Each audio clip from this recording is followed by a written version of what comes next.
Don't judge a book it's by cover அப்படிங்கிற ஒரு பழமொழிக்கு ஏற்ற மாதிரி வெளி தோற்றத்தை பார்த்து எந்த ஒரு மனுஷனையும் எடை போடக்கூடாது அப்படிங்கிறத நேற்று சட்டமன்றத்தில் நிரூபிச்சிருக்காரு அமைச்சர் ஆனந்த் அவர்கள்.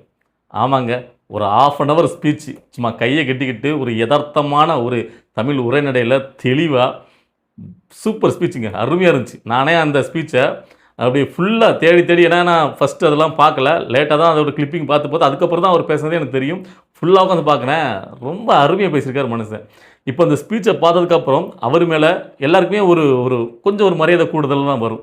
ஏன்னா ஆரம்பத்தில் முதலமைச்சர் விஜய் அவர்கள் அந்த கட்சியை ஆரம்பிச்சுட்டு வந்தார்ல, வந்த புதுசில் முதலமைச்சர் விஜய் அவர்களுக்கு அடுத்தபடியாக ஒரு முக்கியமான இடத்துல இருந்தது இவர் தான். ஸோ நிறைய நெகட்டிவிட்டி அவர் சம்பாதிச்சார்.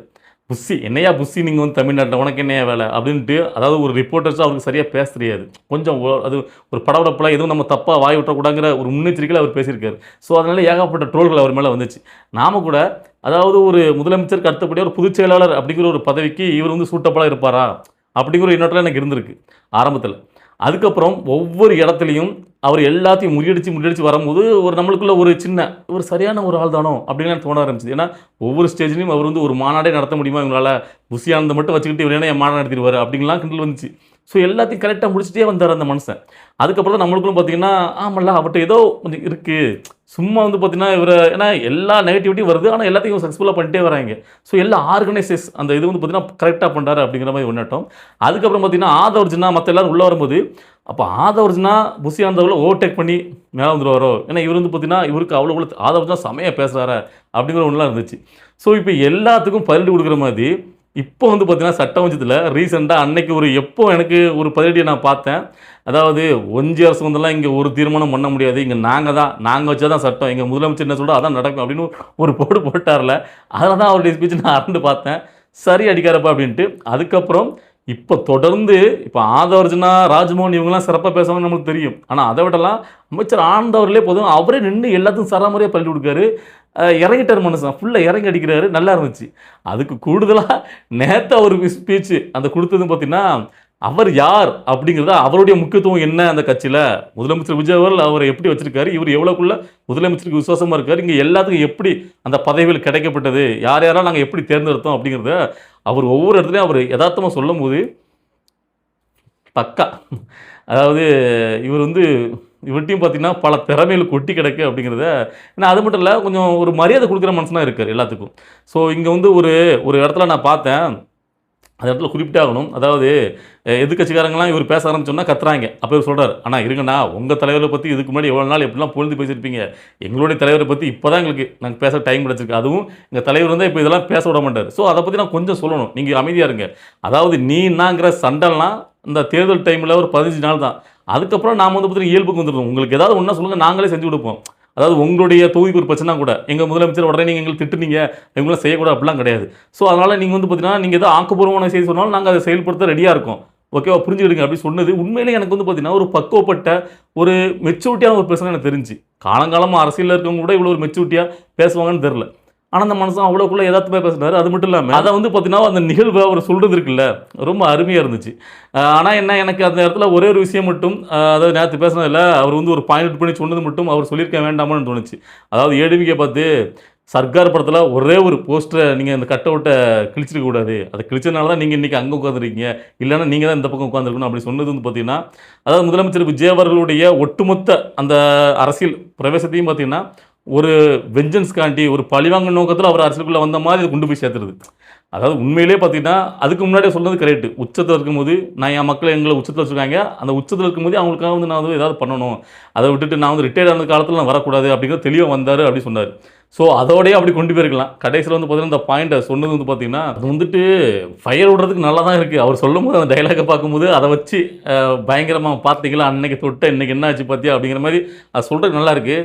ஆனால் அது வந்து சட்டமன்றத்தில் சொல்லப்பேன், அதெல்லாம் சட்டமன்றத்தில் பேசுகிற எல்லாமே அவை குறிப்பில் இருக்கிற விஷயம் இல்லை.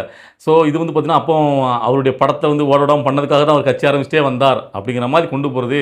ஏன்னா மனசுக்குள்ளே இருக்கிற வரைக்கும் ஓகே, அதை பகிரமாக சொல்லும் போது அது வேறு மாதிரி போகிறதில்ல. அதாவது மக்களுக்காக அவர் அரசியல் பண்ண வந்தார், அதை டோட்டலாக மடமாத்திரமே இருக்குது. ஸோ அதனால் அதை மட்டும் அவர் தவிர்த்துருக்கலாம் அப்படி தான் எனக்கு தோணுச்சு. மற்றபடி அவருடைய ஸ்பீச் வந்து பார்த்திங்கன்னா உண்மையிலே அவர் மேலே ஒரு மரியாதை கூடுற மாதிரி தான் அவர் அந்த பதவிக்கு பொருத்தமாக பேசிட்டார். எல்லாரையும் எங்கெங்கே வச்சுருக்கோம் நாங்கள், அவருக்கு அடுத்தபடியாக தான் எல்லோரும் அப்படிங்கிறத இதில் நிரூபிச்சிட்டாரு மனுஷன். சரி, ஓகே. அதுக்கப்புறம் இன்றைக்கி நம்ம 2வதா பார்க்கக்கூடிய ஒரு முக்கியமான விஷயம் என்னன்னு கேட்டிங்கன்னா, நேத்து சிம்பு நம்முடைய எஸ்டிஆர் இருக்கார்ல, அவர் வந்து பார்த்தீங்கன்னா, யூடியூபர் சவுக்கு சங்கருடைய ஒரு ஒரு ஆஃபீஸ வந்து தொறந்து வைக்கிறாரு. அதுக்காக அவர கூட்டு வராங்க. அவர் தான் கட் பண்ணி அத தொறந்து வைக்கிறாரு. அதுக்கப்புறம் சவுக்கு சங்கர் அவர்ட்ட வந்து 2, 3 கேள்வி கேட்கிறாரு. விஜய் அவர்கள் ஜெயிச்சிருக்காரு, முதலமைச்சர் ஆயிட்டாரு. இப்போ நீங்களும் அரசியலுக்கு வரலையா?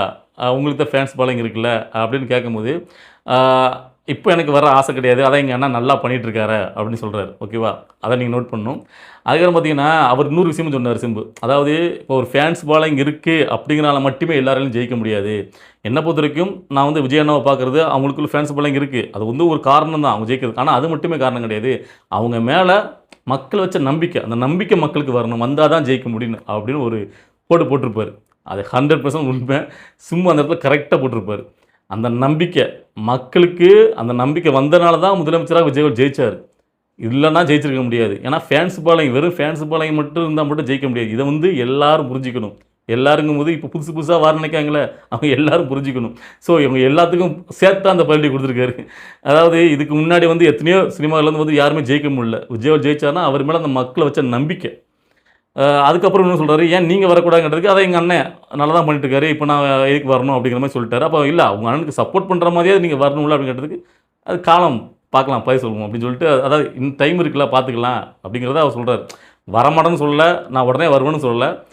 காலம் இருக்கு. எங்க அண்ணனுக்கு சப்போர்ட்டா வேணா நான் வருவேன் அப்படின்னு சொன்னது, அதாவது நல்லா ஒண்ணு புரிஞ்சுக்கணும். இந்த இடத்துல வந்து நான் தனுஷ பத்தி பேசக்கூடாதுன்னு தான் நினைக்கிறேன். ஏன்னா கம்பேர் பண்ற அளவுக்கு தனுஷ் ஒரு பெரிய ஆளும் கிடையாது. சினிமால அவர் ஒரு நல்ல நடிகர் தான். அவர நம்ம குறைச்சு மதிப்பிடல. ஆனா அரசியலுக்கு வரணுங்கிற எண்ணத்துல, அவர் இந்த தமிழ் மக்களுக்கு பெருசா இதுவரைக்கும் தனுஷ் வந்து எந்த ஒரு இது நல்ல விஷயமே பண்ணது கிடையாது. எந்த ஒரு தமிழ் மக்களுக்காக ஒரு பிரச்சனைக்கும் தனுஷ் இதுவரைக்கும் குரல் கொடுத்ததே கிடையாது. ஏன்னா அவரு தமிழனே கிடையாது. உண்மையான ஒரு தமிழனா இருந்தா தான் தமிழ் பிரச்சனைக்கு குரல் கொடுக்கணும்னு தோணும். அதனால அவர் வந்து பார்த்தீங்கன்னா, இந்த அரசியலுங்கிறதுக்கு அவர் சூட்டபுளான ஆள் கிடையாது. நல்லா புரிஞ்சுக்கணும். நீங்க ஒரு சிறந்த நடிகரா முயற்சி எடுக்க நல்ல நல்ல படங்கள் குடுத்துருக்கீங்கன்னா, நீங்க அப்படியே போயிரணும். அதாவது இங்க வந்துட்டு நான் வந்து தமிழ்நாட்டுல வந்து கட்சி ஆரம்பிச்சு வாரேன் அப்படிங்கிறதெல்லாம் பார்த்தீங்கன்னா, ஏற்புடைய கிடையாது. மக்கள் உங்கள ஏத்துக்க மாட்டாங்க. அதுதான் இந்த இடத்துல தெளிவுபடுத்த நினைக்கிறேன். ஏன்னு கேட்டீங்கன்னா, சிம்பு கூட கம்பேர் பண்ணும்போது, சிம்பு வந்து பார்த்தீங்கன்னா, தமிழ் மக்கள் பிரச்சனைக்காக நெறைய இடத்துல குரல் குடுத்துருக்காரு. நீங்களே பார்த்துருப்பீங்க. நெறைய இடத்துல உண்மைய போட்டு ஒட்டச்சு பேசுவாரு மனுஷன். தைரியமா பேசக்கூடிய மனுஷன். எந்த இடத்துலயும் பயந்தது கிடையாது. எந்த ஒரு பிரச்சனைக்கும் அப்படியே இந்த பூசி மூலிகைலாம் எந்த ஒரு பயிரும் சொல்ல மாட்டாரு. இப்போ மனுஷன் வந்து பார்த்தீங்கன்னா, கொஞ்சம் சாஃப்ட்டா அப்படியே படங்களுக்கு கொஞ்சம் ஹெல்ப் பண்ணாம அவர் வந்து பார்த்தீங்கன்னா, ஆன்மீகம் அப்படின்னு போயிட்டுருக்காரு. அதாவது சிம்பு நேத்து அந்த ஸ்பீச்ச குடுத்த உடனே எனக்கு தனுஷ பத்தி பேசணும்னு தோணுச்சு. மத்தபடி வேற ஒண்ணும் கிடையாது. அதாவது உண்மையான தமிழன் யாருங்கிறத தமிழ் மக்கள் புரிஞ்சுக்கணும். ஸோ அதுக்காக சொல்லணும்னு நெனச்சேன். இதே தமிழ் திரையுலகுல இருந்து எத்தனை பேருக்கு இந்த ஒரு நல்ல மனசு வந்திருக்கு பாருங்க. முதலமைச்சர் விஜய் அவர்களுக்கு இப்படி வெளிப்படையா வந்து பார்த்தீங்கன்னா, ஒரு சப்போர்ட்ட எங்க அண்ணன் நல்லா தானே பண்றாரு அப்படின்னு சொல்ற எண்ணோட்டம் யாருக்குமே கிடையாதுங்க. உட்காந்துக்கிட்டு நெறைய பேர் பார்த்தீங்கன்னா, நெகட்டிவிட்டி தான் பரப்பிட்டு இருக்காங்க. அந்த வகையில சிம்பு வந்து பார்த்தீங்கன்னா, இவ்வளோக்குள்ள ஓப்பனா பேசுனது உண்மையிலே பாராட்டுக்குரிய விஷயம். சரி ஓகே. அதுக்கப்புறம் இந்த நேரத்தில சிம்புவ பத்தி பேசுறதுக்கு இன்னொரு காரணமும் இருக்கு. என்னன்னு கேட்டீங்கன்னா, அவரு அந்த இடத்துல சொல்லும்போது, அதாவது முதலமைச்சராக விஜய் அண்ணா ஜெயிச்சாருன்னா, அதுக்கு மக்கள் அவர் மேல வச்ச நம்பிக்கை தான் காரணம் சொன்னார்ல. அந்த நம்பிக்கை அப்படிங்கிறது மிகப்பெரிய ஒரு விஷயம். அத வந்து பார்த்தீங்கன்னா, வர்ற காலங்கள்ல அந்த நம்பிக்கைய மக்கள்ட்டயே இழந்துறக்கூடாது. இத வந்து எல்லாருமே நுட்பமா கவனிக்கணும். ஏன்னு கேட்டீங்கன்னா, ஒரு சைடுல வந்து பார்த்தீங்கன்னா, பவர் சென்டராக திரிஷா அவர்கள் உருவெடுத்துட்டு வராங்க அப்படின்ட்டு ஒரு விஷயம் நிலவுது. இப்போ கூட ரீசென்ட்டா ஜூனியர் விகடன்ல அத பத்தி ஒரு கட்டுரையே போட்டிருக்காங்க. எப்படி வந்து பார்த்தீங்கன்னா, அதிமுகல ஜெயலலிதா அவர்கள் முதலமைச்சரா இருக்கும்போது, சசிகலா அவர்கள் ஒரு பவர் சென்டரா இருந்தாங்களோ, அந்த மாதிரி டிஎம்கேல நெறைய பேர் பவர் சென்டர். கலைஞர் அவர்கள் முதலமைச்சரா இருந்தா, ஒரு பக்கம் கனிமொழி அப்படின்னு ஒரு அவங்க மகன்கள் எல்லாரும் ஒரு பக்கம் ஒரு பவர் சென்டர். மதுரை அவங்களுக்கு, சென்னை இவங்களுக்குன்னு அது பயங்கரமா பட்டா போட்டு பவர் சென்டரா இருந்தாங்க. நமக்கு தெரியும். ஸோ அப்படி இருக்கும்போது நமக்கு முதலமைச்சர் விஜய் அவர்கள் முதல் தடவை அவர் ஆட்சி பொறுப்பை ஏத்தத உடனே அவர் சொன்ன அந்த டயலாக் தான் நமக்கு இன்னும் ஞாபகத்துல இருக்கு. இங்க அந்த பவர் சென்டர், இந்த பவர் சென்டர்லாம் கிடையாது. ஒரே பவர் சென்டர் நான் தான். என் கீழ தான் எல்லாமே நடக்கும். அப்படின்னு சொல்லி அவர் சொன்னது தான் நமக்கு ரொம்ப பிடிச்சிருந்துச்சு. ஆனா, இப்போ வந்து பார்த்தீங்கன்னா, அந்த பவர் சென்டர்ங்கிறது திரிஷா பக்கம் போகுதோ அப்படிங்கிற ஒரு எண்ணோட்டம் வரும்போது, மக்களுக்கு வந்து பார்த்தீங்கன்னா, கடும் கோபமா நெறைய பேர் பார்த்தீங்கன்னா, இது பிடிக்காம பயங்கர ஒரு கடுப்புல இருக்காய்ங்க. ஸோ அப்படிங்கும்போது, இது எதிர்காலத்தில இது அடுத்த கட்டத்துக்கு போகக்கூடாது. அது நல்லது கிடையாது அப்படிங்கிறத இதன் மூலமாக நான் வன்மையாக சொல்லிக்கிறேன், கண்டிச்சுக்கிறேன். ஏன்னு கேட்டீங்கன்னா, உங்களுக்குலாம் தெரியும். நானே யார்ட்டயும் இத பத்தி நான் பேசியிருப்பேன். அதாவது உங்களுக்கெல்லாம் ஏன்ப்பா கோவம் வருது? அவரு யாரு? அவருக்கு பிடிச்சிருக்கு. நீங்க எவ்வளோ தான் எதிர்ப்பு தெரிவிச்சாலும், அத நம்மளுக்கு பிடிச்சவங்கலாம் அத எதிர்க்காங்கன்னு தெரிஞ்சாலும், அவர் திரும்ப திரும்ப அது பண்றாருன்னா, அவருக்கு திரிஷாவ பிடிச்சிருக்கு. அவங்க பெத்தவங்களே இத ஒத்துக்கிட்டு தானே வந்து உட்காந்துருக்காங்க. மூவர்ண கொடி டைப்ல. ஸோ அவங்களுடைய குடும்பம் யாருமே எதிர்க்காத போது நம்மளுக்கு என்ன வந்திருக்கு? அத கடந்து போங்க அப்படின்னு நம்ம சொல்லியிருப்போம். ஆனா, அது எதுவரைக்கும் அப்படி கேட்டீங்கன்னா, அவருடைய பெர்சனல் ஆக்டிவிட்டீஸ் அவர் ஃப்ரெண்டா, ரிலேட்டிவா அவர் எப்படி வேணா வச்சுக்கலாம். ஆனா, அந்த கட்சிக்குள்ள அப்படின்ட்டு த்ரிஷா வந்து ஒரு பவர் சென்டராக வராங்க, ஒரு பொறுப்பில் வராங்க அப்படின்னா, அதை கண்டிப்பாக தமிழக மக்கள் ஏற்றுக்க மாட்டாங்க. ஏன்னா அவ்வளோக்குள்ள முட்டாள்கள் இங்கே யாரும் கிடையாது. ஏன்னா காலங்காலமாக ஒரு டயலாக் ஒண்ணு உண்டு. அதாவது நடிகர்கிட்ட நாட்ட குடுத்தனா, அவன் கூத்தியாட்ட குடுப்பான் அப்படின்ட்டு. ஸோ அதன்படி நடக்க போகுது அப்படின்னு தெரிஞ்சா மக்கள் கண்டிப்பா ஏத்துக்க மாட்டாங்க. அத வந்து யார் புரிஞ்சுக்கணுமோ, அவங்க புரிஞ்சுக்கணும் அப்படிங்கிறதையும் இந்த இடத்துல நான் பதிய வைக்கிறேன். ஓகேவா? ஸோ ஒட்டுமொத்தமா இன்னைக்கு இந்த வீடியோ பார்க்கும்போது உங்களுக்கெல்லாம் என்ன தோணுச்சு அப்படிங்கிறத உங்களுடைய கருத்துக்கள கமெண்ட்ல பதிவு பண்ணுங்க. அடுத்த கட்ட அரசியல் நிகழ்வ பத்தி நம்முடைய வீடியோ வரும். வெயிட் பண்ணுங்க. பாய்.